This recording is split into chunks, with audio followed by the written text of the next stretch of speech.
Hey guys, welcome back to the channel. Fabrizio Romano here as always to keep you posted on the transfer market. Today with Francesco. Ciao Fra, how are you? Ciao Fabrizio, good. Ready to go because we have to answer several questions. It's 4 weeks to go to the end of the summer transfer window. It's going to be crazy busy, so get ready here on the channel, subscribe, send in your comments. August is going to be absolutely mad, and so we are here to answer.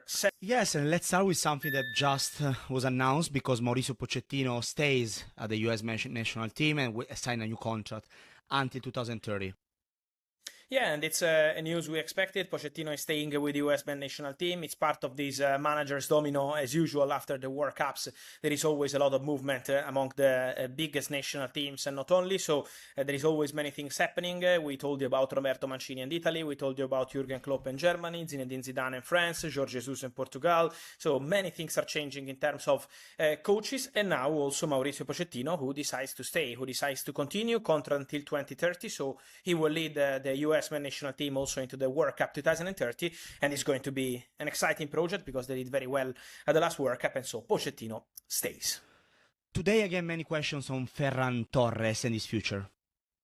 Yeah, on Ferran Torres today, what we have to add to the story is that for the first time, we have an official wording coming from Barcelona. Hansi Flick speaking today, and he said about the striker situation, I have confidence in Deco. We know we have to do something. We have to be patient. Next week will be busy. So Hansi Flick is sharing this feeling around Barcelona that something will happen up front. And then when asked about Ferran Torres, he said, we will see because the situation with the striker depends also on Ferran. So Hansi Flick is not going and speaking and saying Ferran is staying here, is going nowhere. Because the reality is that Barcelona, as I keep saying for days, Barcelona would love to keep Ferran Torres. Barcelona don't consider Ferran Torres a player for sale, so the doors for an exit are closed. But if Ferran Torres goes to Barcelona this week, next week, whenever, obviously not too late, and tells Barcelona, I want to go to Paris Saint-Germain, let me go to Paris Saint-Germain, in that case, Barcelona will open doors to an exit and will negotiate a transfer fee. Then you still have to reach an agreement financially between the two clubs, of course, but this Ferran Torres story depends on the player. Paris Saint-Germain want Ferran Torres. Paris Saint-Germain are talking with the agents of Ferran Torres. He is one of 3 names on the short list, so the conversation is absolutely ongoing and underway between PSG and Ferran, but again, has to be the player to decide. Because Barcelona have no intention to let him go. Barcelona have the intention to continue with Ferran and eventually proceed also with Ferran Torres' new contract from September to open negotiations and to discuss over longer deal, but at this stage it depends on the player and these agents are talking on daily basis with Paris Saint-Germain, so there is absolutely something concrete in there. Let's see what Ferran decides to do in the next days. Speaking of Paris Saint-Germain, what about the future of Bradley Barcola, player you always mentioned maybe might be in the radar of other, especially English clubs this summer? Yeah, a story we've been reporting here on the channel for some time, and the update I can give you today is that Liverpool and Paris Saint-Germain are now in official club-to-club talks. So the official conversations, Liverpool, Paris Saint-Germain for Bradley Barcola have started, including the indication from Liverpool to Paris Saint-Germain of the intention to bid for Bradley Barcola. So Paris Saint-Germain are aware of everything. Paris Saint-Germain are informed directly by Liverpool. As I mentioned, the relationship is good between the two clubs. The initial indications from Liverpool are far away from the bid Paris Saint-Germain expected. So this is why I keep saying Barcola to PSG, to Liverpool from PSG is not a imminent here we go. It's not today or tomorrow. Because in terms of financials, in terms of numbers, they are still far away after these first official talks. But the conversations will continue because Liverpool want Barcola, because Barcola loves the idea of joining Liverpool. As I mentioned, personal terms will not be an issue. The player is super tempted by the project. So this deal is ongoing. Liverpool, Barcola, talks ongoing with Paris Saint-Germain, and we wait to see if and when they can reach a financial agreement on the transfer fee. But the Barcola deal is absolutely on. Speaking on another big story of the summer, Bruno Guimaraes and all the talks that are happening, what's the latest that you can provide to us?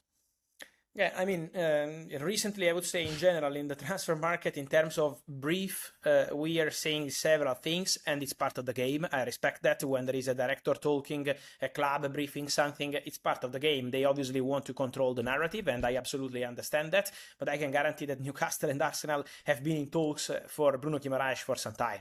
It's not starting today. They already had several conversations. Then obviously the agents of the player are facilitating these conversations negotiations at some point, but for sure, Arsenal and Newcastle remain in direct contact for Bruno Guimaraes. I maintain what I said over the weekend. Total confidence from Arsenal to sign Bruno Guimaraes. The deal is very close.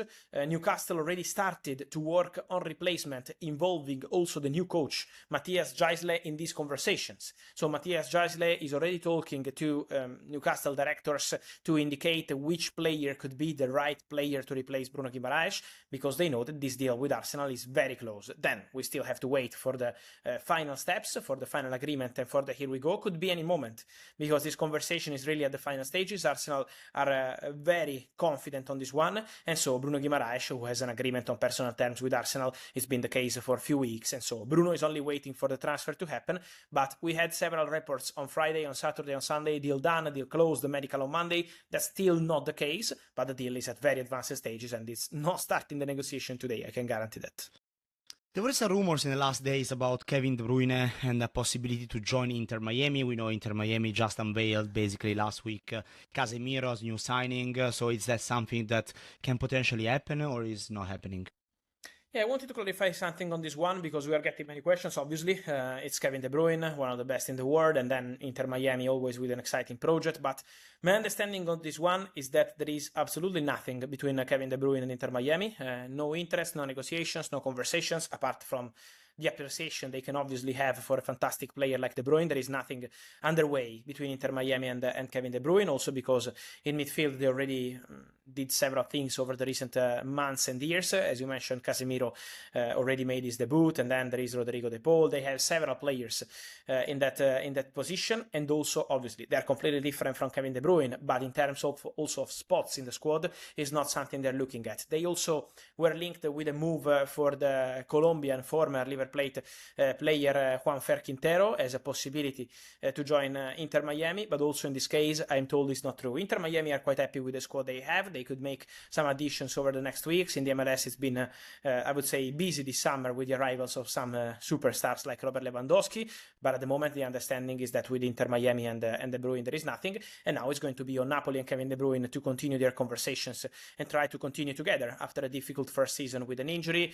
after complicated situations, and now is going to be time for Napoli and De Bruyne to try continue this chapter together.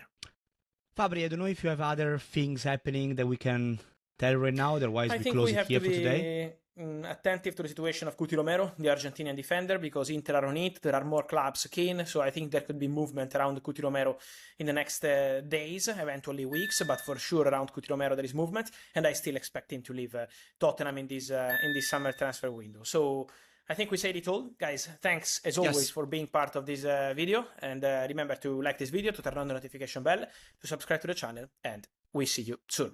Thank you.